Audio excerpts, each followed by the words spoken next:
حوالہ دینے جا رہے ہیں وہ یہ کہ بھارت کے بڑھتے ہوئے اس متشدد رویے کو روکنے کے لیے گلف کی تمام ریاستیں اکٹھی ہو گئی ہیں اور وہ اس چیز پر غور کر رہے ہیں کہ جو بھارت کے میڈیا چینل جیسے زی نیوز ہو گیا اور جو دیگر چینلز ہیں جس طرح سے مسلمانوں کے خلاف نفرت پھیلا رہے ہیں، چاہے وہ کرونا کا معاملہ ہو، چاہے وہ دہشت گردی کا معاملہ ہو، تو خلیجی ممالک اس بات پر غور کر رہے ہیں کہ بھارتی نیوز چینلز کی نشریات کے اوپر تمام خلیجی ممالک میں چاہے ان کو عرب لیگ کا پلیٹ فارم استعمال کرنا پڑے، چاہے OIC کا، اس پر پابندی لگا دی جائے۔ اس کے ساتھ ساتھ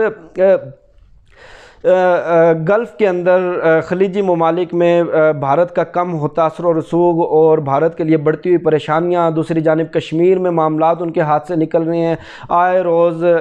بھارتی فوجیوں کے اوپر حملے اور مجاہدین کی کارروائیاں، اور جس طرح سے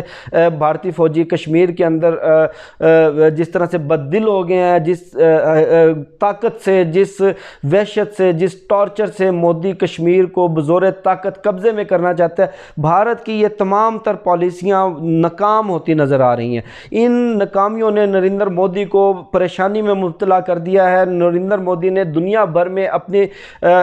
سفارت خانوں میں اور جو ان کی جو لابسٹ کمپنیز ہیں ان کو دی جانے والی فنڈنگ کو بڑھا دیا ہے اور ہنگامی بنیادوں پر، جنگی بنیادوں پر ہدایات دی ہیں کہ کسی بھی طرح، چاہے جتنا بھی پیسہ لگانا پڑے، چاہے جو بھی قیمت ادا کرنی پڑے، بھارت کا جو ڈپلومیٹک انفلوئنس ہے اس کو انکریز کریں، کشمیر کا مقدمہ پوری دنیا میں لے کر جائیں، بھارت کے جو امیج کو نریندر مودی کی پالیسیوں سے جو دھچکا لگ رہا ہے اس کو کسی طرح سے کمپنسیٹ کیا جائے۔ اس کے ساتھ ساتھ میں بات کروں گا کہ فورن پالیسی میگزین جو بین الاقوامی تعلقات اور ممالک کی اندرونی اور بیرونی سیاستوں سے متعلق دنیا کا جو سب سے ایک اتھینٹک میگزین کہلاتا ہے، اس میگزین میں دو انٹرنیشنل بڑے کریڈیبل دانشور ہیں، ایک نکولس بلیرل، دوسرے بھارت کے ہی ایک نامور صحافی دانشور اور اکیڈیمیا سے بھی ان کا تعلق ہے،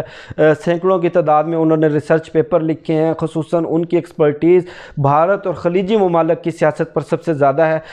انہوں نے ایک آرٹیکل لکھا ہے، اس آرٹیکل میں انہوں نے نشاندہی کی ہے، اس کا جو کنکلوژن انہوں نے نکالا، آرٹیکل آپ فارن پالیسی میگزین کی ویب سائٹ سے پڑھ سکتے ہیں کہ 7 دہائیوں کی محنت سے بھارت کی لیڈرشپ نے ٹانگ ٹانگ کر ایک تنکا جوڑ کر انتہائی احتیاط سے، انتہائی تدبر سے جو خلیجی ممالک کے ساتھ تعلقات بنائے۔ آپ لیڈرشپ کا اندازہ کریں کہ بھارت کی جو فرسٹ جنریشن لیڈرشپ تھی، چاہے وہ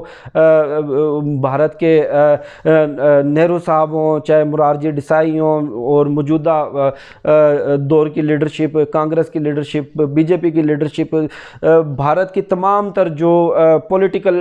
ڈیسیژن میکنگ ہے اس ایک نقطے کے اوپر متفق تھی کہ خلیجی ممالک کے ساتھ ہم نے انتہائی بیلنس تعلقات رکھنے ہیں۔ خلیجی ممالک کے ساتھ دو طرفہ تعلقات ہمارے کاروبار کی بنیاد پر ہوں گے، ریاستی مفادات کی بنیاد پر ہوں گے۔ جو 7 دہائیوں کی محنت تھی وہ نریندر مودی کے 7 ماہ کی انتہا پسند پالیسیوں نے خطرے میں کیا ڈال دیا ہے کہ بالکل پانی پھیر کر رکھ دیا ہے۔ سمت گنگولی صاحب اپنے اس آرٹیکل میں لکھتے ہیں کہ خلیجی ممالک کے ساتھ بہترین اور دوستانہ تعلقات بنانے کی وہ پالیسی جس کی بنیاد بھارت کے قائد نہرو صاحب نے رکھی تھی، نریندر مودی کی ایک چھوٹی سی غلطی نے بھارت کی 2 طرفہ $100 ارب کی تجارت کو دھچکے میں ڈال دیا ہے، خطرے میں ڈال دیا ہے۔ نہ صرف 2 طرفہ تجارت بلکہ قریباً 8 ملین بھارتی شہری جو خلیجی ممالک کے اندر کاروبار اور ملازمتوں کے سلسلے میں مقیم ہیں، اور ایک محتاط اندازے کے مطابق وہ ہر سال بھارت کو قریباً $83 ارب کا خطیر زر مبادلہ بھیجتے ہیں۔ اس زر مبادلہ کو خطرے میں ڈال دیا ہے۔ اس کے ساتھ ساتھ کشمیر کے اوپر جو پاکستان کو کاؤنٹر کرنے کی اور پاکستان کو سفارتی محاذ پر تنہا کرنے کی جو نریندر مودی کی خواہش تھی، جو پالیسی تھی، وہ انتہائی مایوسی کے ساتھ کہنا پڑتا ہے کہ وہ ان کا یہ خواب چکنا چور ہو گیا ہے۔ پاکستان نے اپنے پتے انتہائی ہوشیاری سے، انتہائی کامیابی سے کھیلنے ہیں، چاہے وہ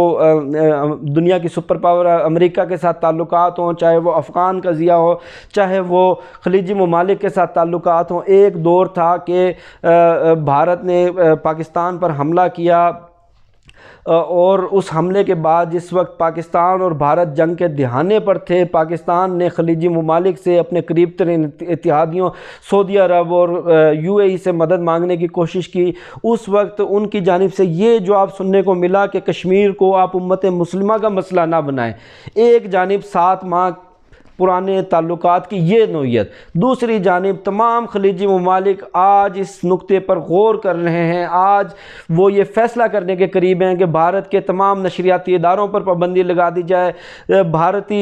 شہریوں کو خلیجی ممالک سے ملک بدر کر دیا جائے، بھارت کے ساتھ سفارتی تعلقات ختم کر دیے جائے۔ دوسری جانب کشمیر کے اندر بڑھتی ہوئی نریندر مودی کی دہشت گردانہ اور انتہا پسند پالیسیاں، اور کشمیر کے اندر ناکامیاں، اور پاکستان کے ساتھ جو انہوں نے ایک اگریسو خارجہ پالیسی کے ذریعے پاکستان کو دباؤ میں لانے کی کوشش کی، جس خدشے کا اظہار وزیر اعظم عمران خان نے کل اپنے ٹویٹ میں بھی کیا کہ بھارت کو اب کوئی راہ نہ ملی تو وہ کوئی نہ کوئی فالس فلیگ آپریشن کر سکتا ہے۔ یہ تمام تر ناکامیوں